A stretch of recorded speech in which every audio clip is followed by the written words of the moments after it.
ആവേശം ഉച്ചസ്ഥായിയിലോ എന്നാണ് ചോദ്യം. ആവേശം ഉച്ചസ്ഥായിലാണ്. നേരത്തെ എല്ലാവരും പറഞ്ഞ പോലെ തന്നെ അവസാന ദിവസങ്ങളിലേക്ക് എത്തുമ്പോൾ വല്ലാത്ത രീതിയിലാകുന്നു പ്രചാരണം എന്നുള്ളത് ആശങ്കപ്പെടുത്തുന്നതാണ്. ഇപ്പോൾ ഉണ്ടായിരിക്കുന്ന സംഭവങ്ങൾ ഇടതുപക്ഷത്തിന്റെ ഭാഗത്തുനിന്നാണ് നമ്മൾ കേൾക്കുന്നത്. അല്ലാത്ത കാര്യങ്ങൾ വരുമ്പോൾ ആ ഘട്ടത്തിൽ പറയാമെന്നുള്ളതാണ്. ഇപ്പോൾ വന്നിരിക്കുന്ന ഒന്ന് പേരാമ്പ്രയും ഒന്ന് തളിപ്പറമ്പുമാണ് എന്നുള്ളതാണ്. പയ്യന്നൂരിലെ കാര്യവും പ്രത്യേകം ചൂണ്ടിക്കാണിക്കേണ്ടതാണ്. ഈ പേരാമ്പ്രയിൽ പ്രചാരണം തുടങ്ങുന്ന ഘട്ടത്തിൽ തന്നെ ഫാത്തിമ തെഹ്ലിയ എന്ന മുസ്ലിം ലീഗിലെ വനിതാ സ്ഥാനാർത്ഥി വരുന്ന ഘട്ടത്തിൽ തന്നെ അവരുടെ ഫേസ്ബുക്കിന് കീഴിൽ വന്നിരിക്കുന്ന കമന്റുകളെ കുറിച്ച് നമ്മൾ ചർച്ചയിൽ തന്നെ പറഞ്ഞിട്ടുള്ളതാണ്. വളരെ മോശം കമന്റുകൾ വരുന്നു എന്നുള്ളത്.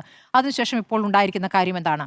ഇപ്പോൾ അവരെ അപവാദപ്പെടുത്താൻ അല്ലെങ്കിൽ അവരുടെ ഭാഗത്തു നിന്നും മതം പറഞ്ഞുകൊണ്ട് വോട്ട് മേടിക്കുന്നു, അതായത് സമുദായത്തിന്റെ ആൾക്ക് വോട്ട് ചെയ്യണമെന്ന രീതിയിൽ വോട്ട് വാങ്ങുകയാണ് എന്ന് പറയുന്ന അനൗൺസ്മെന്റ് വാഹനം പോകുന്നതിന്റെ ദൃശ്യങ്ങളടക്കം പുറത്തു വന്നു, ആ ഓഡിയോയും പുറത്തു വന്നു. അവിടെയാണ് ടി പി രാമകൃഷ്ണൻ തങ്ങൾക്ക് അതിൽ പങ്കില്ല എന്ന് പറയുന്നത്. അങ്ങനെയല്ല പറയേണ്ടത്. കാരണം പാർട്ടിക്ക് വേണ്ടി പ്രചാരണം നടത്തുന്നതാണ്. നേരത്തെ അത് മാധവ് വിശദമായി പറഞ്ഞു എങ്ങനെയാണ് ഒരു തെരഞ്ഞെടുപ്പ് പ്രചാരണത്തിന് എന്താണ് പ്രചാരണത്തിൽ പറയേണ്ടത് എന്നൊക്കെയുള്ള കൃത്യമായ കേന്ദ്രങ്ങളിൽ പോലും CPM കുറച്ചുകൂടി അതിൽ ചിട്ടയായ രീതികളുണ്ട്. അപ്പോൾ അതിൽ നിന്ന് വിരുദ്ധമായി ആരെങ്കിലും ചെയ്തിട്ടുണ്ടെങ്കിൽ അതാരാണ് ചെയ്തതെന്നും ഏതാണ് വാഹനമെന്നും ആരാണ് അനൗൺസ് ചെയ്തതെന്നും ആരെങ്കിലും അതിന് പിന്നിലുണ്ടോ എന്നും പരിശോധിക്കാനുള്ള സംവിധാനം പാർട്ടിക്കുമുണ്ട്.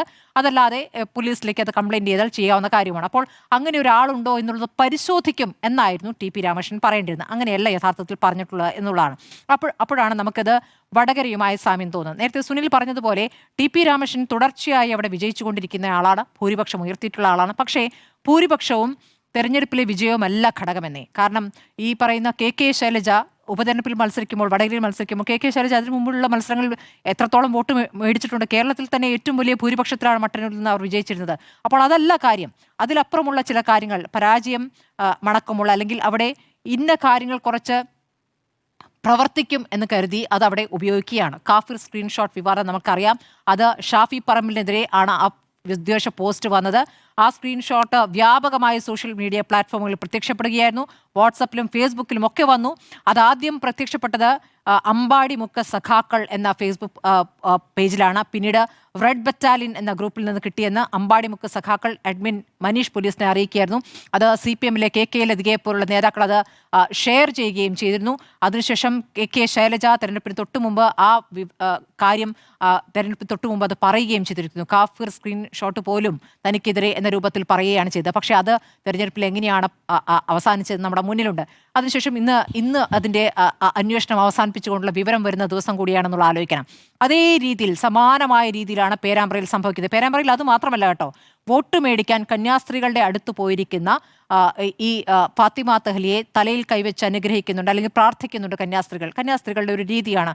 അവരുടെ അടുത്തേക്ക് വരുമ്പോൾ എൻ്റെ വിജയത്തിന് വേണ്ടി പ്രാർത്ഥിക്കണമെന്ന് ആവശ്യപ്പെടുമ്പോൾ അവരത് തലയിൽ കൈവച്ച് പ്രാർത്ഥിക്കുന്നു. ഉടനെ അത് മാമോദിസ മുക്കിയിരിക്കുന്നു എന്ന രൂപത്തിൽ ഒരു വീഡിയോ എടുത്തുകൊണ്ട് പ്രത്യേക ഭാഗത്തു നിന്നും അത്തരം വീഡിയോകൾ പുറത്തു പോവുകയാണ്. അപ്പോൾ അതിൻ്റെ ഉദ്ദേശം എന്താണ്?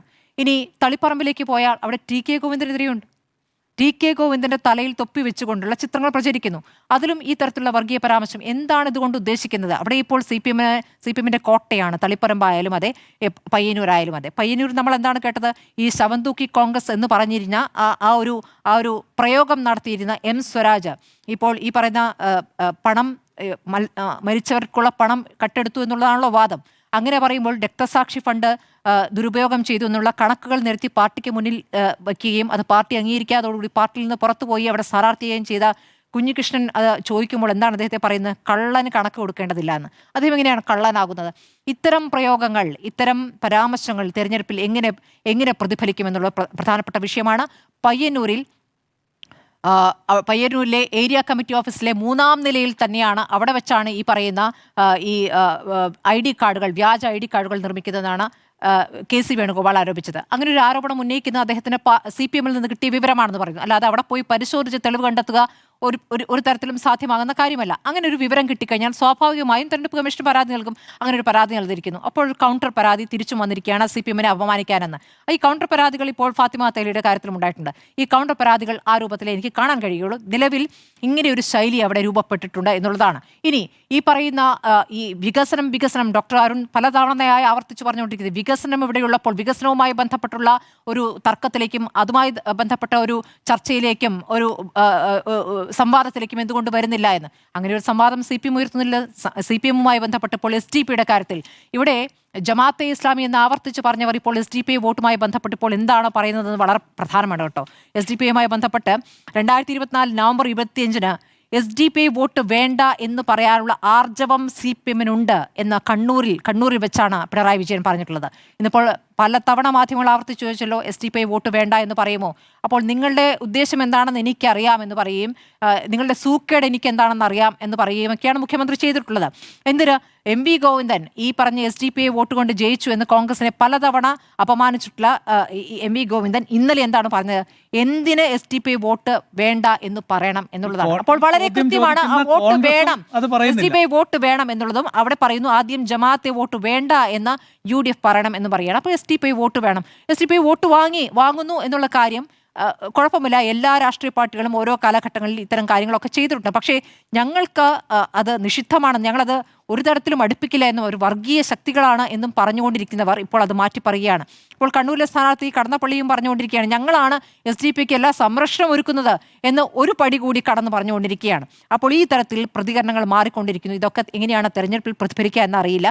ഇനി നിങ്ങൾ വോട്ടർമാരെ കാണുമ്പോൾ ഡോക്ടർ അരുണൊക്കെ പുറത്താണുള്ളത്, ആളുകൾ എങ്ങനെ പ്രതികരിക്കുന്നു എന്നുള്ളത് അങ്ങ് പറഞ്ഞു. പക്ഷേ പലപ്പോഴും ചില ആളുകളെങ്കിലും പ്രതികരിക്കാൻ തയ്യാറാവുന്നില്ല എന്നുള്ള വിവരം കൂടി എനിക്ക് കിട്ടുന്നുണ്ട്. അതായത് സൈലൻ്റായി നിൽക്കുന്നു. ആ സൈലൻ്റായി നിൽക്കുന്നവരെ എന്താണ് തീരുമാനിക്കുക എന്നുള്ളത് നമുക്ക് പുറത്തേക്ക് പറയാൻ പറ്റില്ല. സർക്കാരിനെതിരെ കുറ്റവും പറയുന്നില്ല, എന്നാൽ സർക്കാർ മാറണമെന്നും പറയുന്നില്ല. രണ്ട് തരത്തിൽ ഒന്നും പ്രതികരിക്കാതിരിക്കുന്ന വോട്ടർമാർ എന്ത് ചെയ്യുമെന്നുള്ള പ്രധാനമാണ്. നമുക്ക് തദ്ദേശ തെരഞ്ഞെടുപ്പിലും ഈ ഒരു സൈലൻസ് ഉണ്ടായിരുന്നു എന്നുള്ളതാണ്. അപ്പോൾ അത് എന്താണ് എന്ന് നമുക്ക് ഇപ്പോൾ പറയാൻ കഴിയില്ല എന്നുള്ളതാണ്. ഏതായാലും 100-ലധികം സീറ്റ് എന്നുള്ള ഒരു ആത്മവിശ്വാസം ഇരു കൂട്ടരിലും ഭാഗത്തുനിന്നും ഇപ്പോൾ അധികം പറഞ്ഞു കേൾക്കുന്നില്ല. പല സർവേകളും പറയുന്ന കണക്കുകൾ 81, 72 എന്ന രൂപത്തിലേക്കൊക്കെ പോകുന്നുണ്ട്. അപ്പോൾ നമുക്കറിയില്ല ഏത് രൂപത്തിലേക്ക് അത് പോകുമെന്ന്. ഏതായാലും ഭരണവിരുദ്ധ വികാരമില്ല എന്നുള്ള വാദം ഒരു വശത്ത് നിൽക്കുന്നു. സർക്കാരിന് നേട്ടങ്ങളുടെ പട്ടിക ഉയർത്തിക്കൊണ്ട് തെരഞ്ഞെടുപ്പ് നേരിടാം ഉറപ്പായിട്ടും. പക്ഷേ അതിലപ്പുറം കോൺഗ്രസ് വയനാട്ടിൽ എന്തു ചെയ്തു, വയനാട്ടിലെ കണക്കെവിടെ എന്ന ചോദ്യത്തിലേക്ക് അതിലേക്ക് ഊന്നാനുള്ള ശ്രമം അവിടെ നടത്തുന്നു. അതിൽ കൃത്യമായ മറുപടി കോൺഗ്രസിന് പറയാനാകുന്നില്ല എന്നൊരു യാഥാർത്ഥ്യം അവിടെ നിൽക്കുന്നു. പക്ഷേ വയനാട് മാത്രമാണോ പ്രശ്നം? വയനാട്ടിൽ ഒരു പാർട്ടി ഫണ്ട് പിരിച്ച് നടത്തുന്ന വീടുകളാണോ ഏറ്റവും വലിയ വിഷയം? അതോ സർക്കാർ നൽകുന്ന വീടുകൾ പൂർണ്ണമായും ആ രൂപത്തിൽ അവർക്ക് താമസിക്കാൻ യോഗ്യമായിട്ടുണ്ടോ എന്നുള്ള ചോദ്യം കൂടെ അവിടെ നിൽക്കുന്നു. ഈ 4 ദിവസത്തിനിടയ്ക്ക് എന്തെങ്കിലും സംഭവിച്ചോ? ഇല്ലല്ലോ. അപ്പോൾ ആ വീടുകളിലേക്ക് ഇതാ ഉടനെ കയറുക എന്ന് പറഞ്ഞ് ഇന്നേക്ക് ദിവസം എന്തായി? ഇന്നിപ്പോൾ 3-ാം തീയതി കഴിഞ്ഞിരിക്കുന്നു. അപ്പോൾ സംഭവിച്ചിട്ടില്ല. അപ്പോൾ അത് സംഭവിക്കണമെന്ന് തന്നെയാണ് നമ്മൾ ആഗ്രഹിക്കുന്നത്. അപ്പോൾ അതിനിടയ്ക്ക് അതാണ് സർക്കാർ ചെയ്യേണ്ട കാര്യങ്ങൾ സർക്കാർ ചെയ്യുക. അത് വേഗത്തിലായിട്ടുണ്ടോ എന്നുള്ള വിലയിരുത്തൽ ഉറപ്പായും വയനാട്ടുകാർക്ക് അറിയാമല്ലോ. ആ വീട് കിട്ടിയവർക്കും അറിയാം, വീട്ടിൽ താമസിക്കാൻ കഴിഞ്ഞിട്ടുണ്ടോ എന്നുള്ളവർക്കും അറിയാം, അതിലപ്പുറം കിട്ടാത്തവർക്കും അറിയാം. ഇതൊക്കെ തന്നെയും അവിടെ നിൽക്കുകയാണ്. കണക്കുകളൊക്കെ തന്നെ കൃത്യമായി പറയുക എന്നുള്ളത്, സുതാര്യമായി പറയുക എന്നുള്ളത് എല്ലാ രാഷ്ട്രീയ പാർട്ടികളും ചെയ്യേണ്ട കാര്യമാണ്. കോൺഗ്രസ് അത് എന്തുകൊണ്ട് പറയുന്നില്ല എന്നുള്ളത് അവരുടെ ന്യായമുണ്ടാകാം. ആ ന്യായം എന്തായാലും പുറത്തേക്ക് അറിഞ്ഞിട്ടില്ല എന്നൊരു കാര്യം അവിടെ നിൽക്കുന്നു. എന്തായാലും തെരഞ്ഞെടുപ്പ് പ്രചാരണം വേറെ രൂപത്തിലേക്കാകുന്നത്, ഈ പറയുന്ന വർഗീയത പറഞ്ഞിട്ടുള്ള രൂപത്തിലേക്കാകുന്നത് ആശങ്കപ്പെടുന്ന കാര്യമാണ്. BJP-യെ സംബന്ധിച്ച് എനിക്ക് അതിൽ ഒന്നും പറയാനില്ല. കാരണം BJP എല്ലാ കാലത്തും അങ്ങനെ തന്നെയാണ്. അതുകൊണ്ട് ഒരു പ്രത്യേക സ്ഥാനാർത്ഥിയുടെ പ്രത്യേക പ്രതികരണം കൊണ്ട് അതൊരു വലിയൊരു അത്ഭുതമുണ്ടാക്കുന്ന കാര്യമായിട്ട് ഞാൻ കാണുന്നില്ല. ഏതായാലും ഈ ആവേശം ഉച്ചസ്ഥായിയിൽ നിൽക്കുമ്പോൾ ഇന്ന് ഈ വിഷയത്തിൽ CPM പ്രതിനിധികളാരും ചർച്ചയ്ക്ക് വന്നിട്ടില്ല എന്നുള്ള കാര്യം കൂടി ഓർക്കണം. ഈ പേരാമ്പ്രയുമായി ബന്ധപ്പെട്ട് അവർക്ക് കാര്യങ്ങൾ വിശദീകരിക്കാമായിരുന്നു.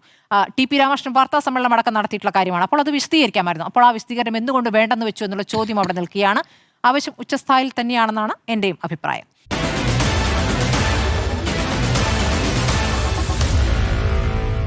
Meet the editors.